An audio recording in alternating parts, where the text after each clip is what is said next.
Good morning students. Last व्हिडिओमध्ये आपण half way rectifier आणि ब्रिज रेक्टिफायर त्याचा एक न्यूमेरिकल आपण स्टडी केला होता. त्याच्यामध्ये कंपॅरिझन देखील होतं.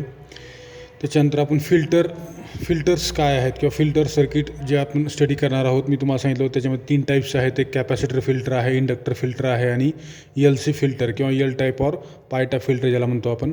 त्यातला फर्स्ट आज आपण स्टार्ट करणार आहोत capacitor filter. Capacitor filter is more popular than other filter circuits. Normally we find a large value capacitor in radio, TV and other low current circuits because it tries to keep voltage across it constant.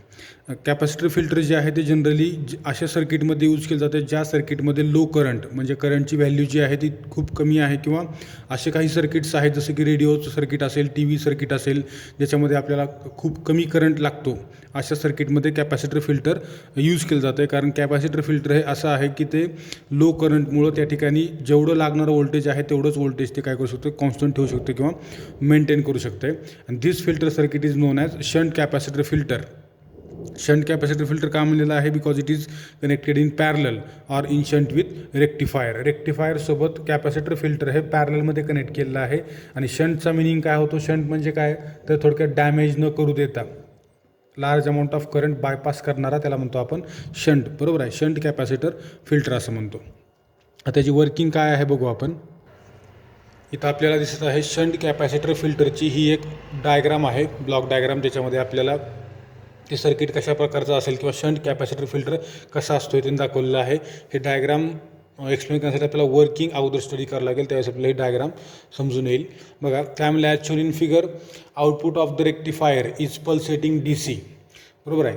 जे T V circuit आहेत किंवा radio circuit आहेत त्या ठिकाणी आपण half wave rectifier use करतो. ज्या half wave रेक्टिफायरचं जे आउटपुट आहे ते कसं असेल, पल्सेटिंग DC असेल. आणि जर समजा फुल म्हणजे इंटरमिडियंट असेल, मेन महत्त्वाची गोष्ट.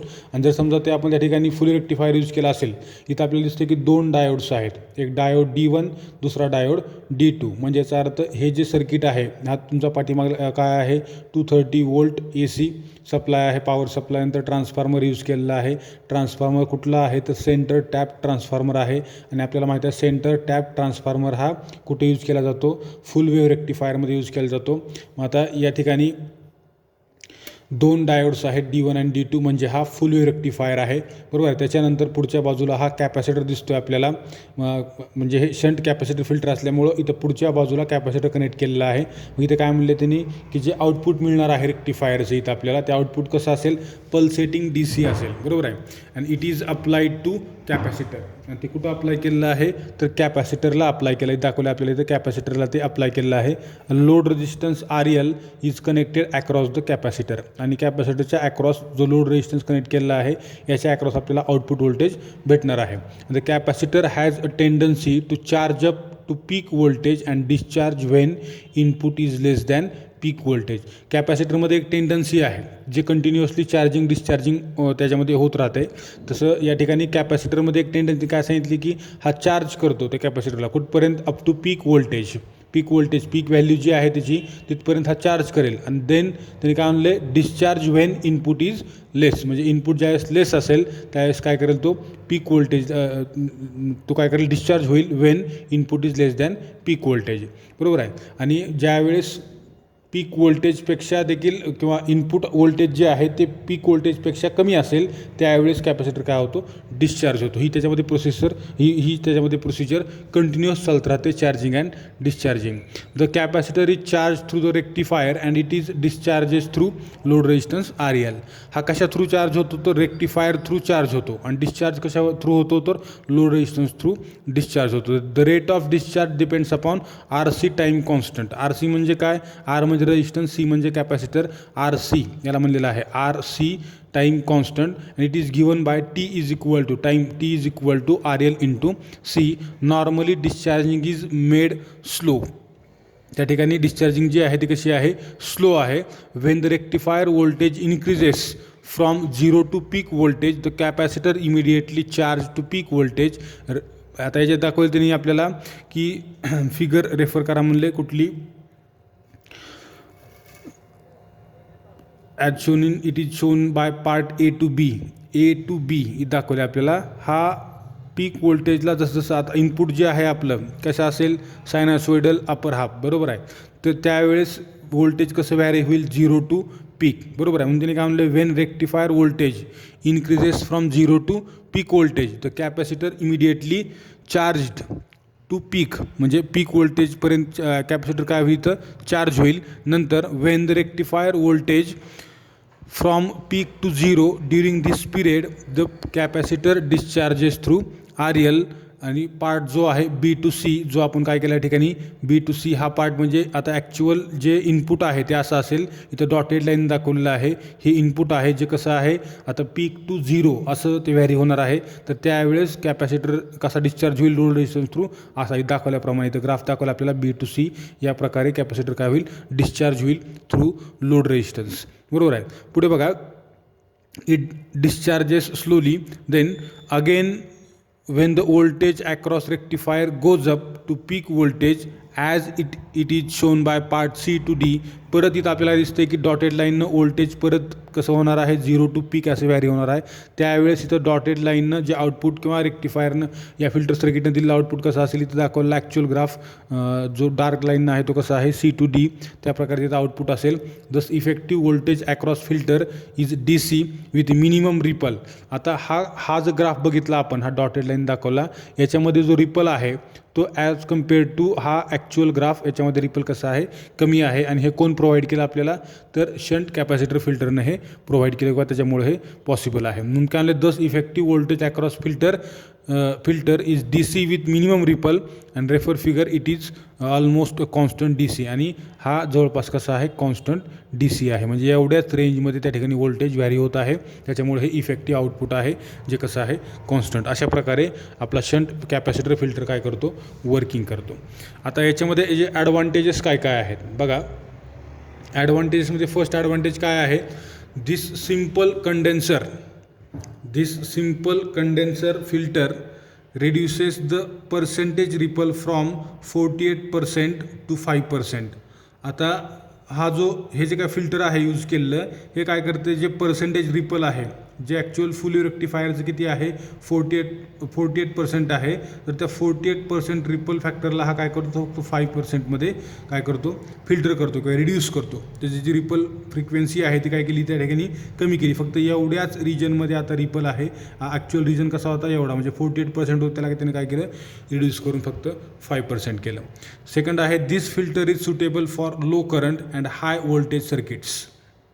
हे जे फिल्टर आहे हे कशाला सुटेबल आहे तर लो करंट आणि हाय व्होल्टेज सर्किटला हे फिल्टर सर्किट सुटेबल आहे. म्हणून मी तुम्हाला सांगितलं की शंट फिल्टर म्हणजे शंट कॅपॅसिटर फिल्टर हा फक्त ज्या ठिकाणी लो करंट लागणारे सर्किट्स आहेत जसं रेडिओ TV असेल त्या ठिकाणीच हे फक्त यूज केलं जाते.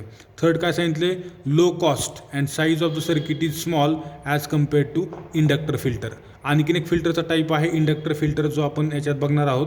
तर त्यांनी काय सांगितले की त्याच्या कम्पॅरिझनमध्ये याची कॉस्ट कशी आहे लो आहे आणि साईज देखील कशी आहे स्मॉल आहे. त्याच्यामुळं इंडक्टर फिल्टरपेक्षा अशा सर्किटमध्ये शंट कॅपॅसिटर फिल्टर यूज करणं हे कसं आहे मोर इफेक्टिव्ह आहे. हे झालं त्याचा थर्ड ॲडव्हान्टेज. आता याच्यानंतर डिसॲडव्हान्टेज एकच सांगितलं आहे, this circuit is not suitable for heavy load current because ripple increases for heavy load current. आता हेवी लोड करंट म्हणजे काय, लार्ज अमाऊंट ऑफ करंट ज्यावेळेस आपण यूज करतो त्यावेळेस त्या ठिकाणची रिपल फ्रिक्वेन्सी देखील कशी असेल लार्ज असेल आणि त्या रिपल फ्रिक्वेन्सीमुळं हे सर्किट त्या ठिकाणी वर्क करू शकणार नाही. याचा एवढा एक ड्रॉबॅक आहे की आपण अशा प्रकारच्या फिल्टर सर्किटला फक्त काय करू शकतो, ज्या ठिकाणी स्मॉल करंट किंवा लो करंट यूज केलेला आहे आणि हाय व्होल्टेज आहे अशा सर्किटमध्ये आपण याला यूज करू शकतो. जिथं हेवी करंट आहे किंवा हेवी लोड करंट आहे त्या ठिकाणी आपण याला यूज करू शकत नाही. ठीक आहे. आता याच्यानंतर आपल्याला बघायचं आहे इंडक्टर फिल्टर सेम याची देखील वर्किंग आहे, ॲडव्हान्टेज आहेत डिसॲडव्हान्टेजेस आहेत. आपण फक्त इंडक्टर फिल्टर म्हणजे काय एवढंच बघू. बघा, inductor is normally connected in series. जसं की तिथं बघितलं आपण शंट कॅपॅसिटर तो पॅरलमध्ये कनेक्ट असतो, तसं inductor is normally connected in series with rectifier, hence it is known as series choke filter. याला काय म्हणतो आपण सिरीज चोक फिल्टर असं म्हणतो, कारण हा सिरीजमध्ये रेक्टिफायरसोबत कनेक्ट केलेला असतो. And the inductor opposes change in current through it. The working of inductor filter is same to capacitor filter. त्यांनी काय सांगितलं की inductor opposes the change in current. सिरीजमध्ये काय होते आपल्याला माहीत आहे, सिरीजमध्ये करंट कॉन्स्टंट असतो आणि व्होल्टेज कसं असते व्हॅरिएबल, बरोबर आहे. आणि जर आपण याच्यात बघितलं कशामध्ये पॅरल कॉम्बिनेशनमध्ये जे की शंट कॅपॅसिटर फिल्टर कनेक्ट केलेलं आहे त्या ठिकाणी करंटचं ॲडिशन होईल, कारण पॅरलमध्ये कनेक्ट आहे आणि व्होल्टेज कसं असेल कॉन्स्टंट. परंतु इथं हे सिरीजमध्ये कनेक्ट केलेलं आहे म्हणून इथं चेंज इन करंटला हे काय करेल अपोज करेल आणि व्होल्टेज कसं असेल व्हॅरिएबल असेल. And the working of inductor filter is same to capacitor filter. When rectifier voltage increases it increases current through the inductor but magnetic field increases across it. And when rectifier voltage goes from peak to 0 volts, this magnetic field collapsed giving steady current, and this is equivalent to charging and discharging of condenser. आता याच्यामध्ये देखील charging and discharging आहे. कशा प्रकारे आहे ते आपण working बघत असताना तुम्हाला एक्झॅक्ट समजून येईल. सध्या फक्त आपल्याला एवढंच माहीत असलं पाहिजे की इंडक्टर फिल्टर देखील कॅपॅसिटर फिल्टरसारखा वर्क करतो. फक्त याच्यामध्ये काय असेल की चेंज इन करंटला हा अपोज करतो, म्हणजे याच्यामध्ये करंट हा कॉन्स्टंट असेल. ज्यावेळेस त्यांनी सांगितलं तुला की रेक्टिफायर व्होल्टेज जे आहे ते इन्क्रीज होईल, काय म्हणले Wien rectifier voltage increases it increases current through the inductor. ज्यावेळेस रेक्टिफायर व्होल्टेज आपल्याला माहिती आहे व्होल्टेजला करंट डायरेक्टली प्रोपोर्शनल असतो. व्होल्टेज इन्क्रीज झालं की त्या इंडक्टर कॉईलमधून फ्लो होणारा करंट देखील काय होईल इन्क्रीज होईल. आणि करंट इन्क्रीज झाल्यामुळं काय होईल त्याच्याशी असोसिएट असणारी मॅग्नेटिक फील्ड देखील काय होईल इन्क्रीज होईल. आणि when rectifier voltage goes from peak to 0. आता इथं आलेलं व्होल्टेज काय होईल 0ला येणार आहे.